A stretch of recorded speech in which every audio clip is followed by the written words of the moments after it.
Bismillahirrahmanirrahim. Insinyur Soekarno itu berkepribadian laut karena memang masa kecilnya di laut, di Buleleng, di Mojokerto, di Surabaya, di Blitar. Sementara Pak Harto masa kecilnya itu ada di gunung, ada di pertanian bersama petani, bersama kerbau. Jadi jiwa gunungnya itu ada, jiwa berburunya itu ada. Sementara Pak Karno jiwa geloranya, jiwa lautnya yang nampak. Namun sebelum itu mari kita sedikit saja melatih asa, melatih kecerdasan seni kita. Semua kesempatan dan langkahku coba kau tutur batinku tak akan salah. Silahkan pergi. Mudah-mudahan nyanyinya enak. Sekali lagi, Pak Karno itu diwarnai jiwa laut karena Mojokertonya, karena Surabayanya, karena Bulelengnya. Sementara Pak Karno karena Jogjanya itu lebih karena jiwa gunungnya, jiwa berburunya, jiwa bertaninya, jiwa bersama kerbau dan selanjutnya. Ya petani dulu kan cukup banyak bersama kerbau. Nah, masa kecil Pak Karno juga masa kecil Pak Harto itu akan sedikit banyak turut mewarnai gerakan-gerakan, mewarnai langkah-langkah, mewarnai kesempatan-kesempatan beliau ke depan. Maksud saya adalah para pemimpin itu akan amat sangat diwarnai salah satunya oleh lingkungan, dan lingkungan yang cukup mewarnai adalah lingkungan masa kecilnya. Saya ingin berkata bahwa calon presiden ke depan 2024 ke depan itu akan diwarnai oleh masa kecil calon-calon pemimpin calon-calon presiden ke depan. Perhatikan masa kecilnya Mas Ganjar, perhatikan masa kecilnya Mbak Puan, perhatikan masa kecilnya Mas Prabowo, perhatikan masa kecilnya Mas Anies. Apakah masa kecilnya bersama siapa masa kecilnya? Kemudian juga lembaga-lembaga yang mengitarinya dia. Apakah lembaga pendidikan, apakah lembaga militer, apakah orang tuanya seorang tentara, seorang polisi, seorang pendidik. Itu akan amat sangat mewarnai pemimpin-pemimpin khususnya calon presiden ke depan. Kemudian apakah pernah belajar di luar negeri? Di luar negerinya pun di mana begitu. Sekali lagi itu akan sangat mewarnai. Kemudian juga istrinya. Kalau Mbak Puan barangkali suaminya.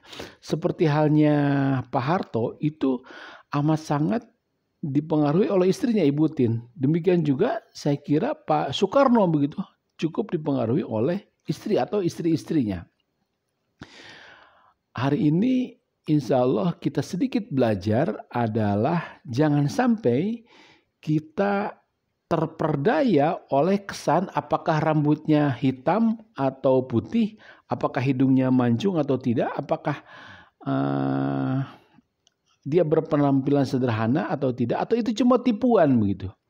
Nah, saya ingin mengajak kepada teman-teman perhatikan masa kecilnya, di mana masa kecilnya, bersama siapa masa kecilnya, itu akan akan sangat mewarnai dia calon presiden, khususnya mewarnai langkah-langkah dia 5 tahun selama memimpin. Ini bukan memimpin negara kecil, ini bukan memimpin organisasi, ini bukan memimpin hanya rumah tangga, hanya kabupaten, tapi ini memimpin Sabang sampai Merauke, memimpin ribuan pulau, ribuan suku, 280 juta penduduk, dan selanjutnya. Kemudian juga yang perlu diperhatikan adalah lingkungan organisasinya.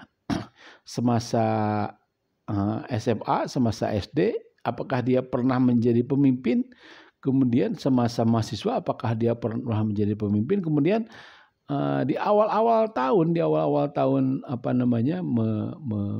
memimpin rumah tangganya, memimpin dirinya sendiri di awal-awal tahun setelah dia kuliah, itu akan amat sangat mewarnai para calon pemimpin ini, wabil khusus para calon presiden dan presiden ke depan. Jadi sekali lagi, masa kecil, apakah dia di gunung atau di laut? Kalau Pak Karno di laut, jiwanya bergelora. Kalau Pak Harto di gunung, jiwanya bertahan dan menyerangnya, saya kira cukup seimbang karena dia orang gunung begitu. Kemudian organisasinya, kemudian istrinya, paling tidak ada 4 kriteria yang akan mewarnai calon-calon presiden kita ke depan. Ingat, jangan sampai kita terjebak oleh pencitraan-pencitraan, oleh kesederhanaan palsu, oleh apakah dia berbaju batik, oleh apakah dia pakai jas, oleh apakah dia pandai berbahasa Inggris atau tidak, oleh apakah dia tutur katanya baik atau tidak, oleh berbagai pencitraan yang itu amat sangat nampak. Salah satu model pencitraan yang menipu menurut saya adalah terlalu gencarnya begitu dia dicitrakan oleh satu pesan yang disampaikan. Jadi kalau misalnya dia dicitrakan sederhana dengan berbagai iklan, dengan berbagai penampilan, maka sekali lagi itu patut dicurigai begitu, karena hal yang terlalu bombastis biasanya itu tidak alami begitu. Tidak semestinya demikian. Bisa saja kan begini, kebutuhan orang Indonesia ke depan misalnya butuh orang sederhana, itu menurut survei misalnya, dan dipastikan bahwa kebutuhan orang Indonesia ke depan misalnya adalah ini contoh, misalnya adalah butuh pemimpin yang sederhana, maka dicitrakanlah melalui satu usaha-usaha di media baik mainstream maupun bukan, bahwa dia ada sederhana, sehingga akan terpilih orang yang sederhana ini. Karena apa? Karena berdasar survei pemimpin ke depan, dia adalah orang, masyarakat Indonesia butuh pemimpin yang sederhana. Kemudian media baik yang mainstream maupun non mainstream itu menciptakan mengesankan, menginformasikan ini loh pemimpin yang sederhana itu. Nah itu kan jelas tipuan. Saya yakin kita berpengalaman, kita berproses, kita akan cerdas memilih pemimpin. Terima kasih.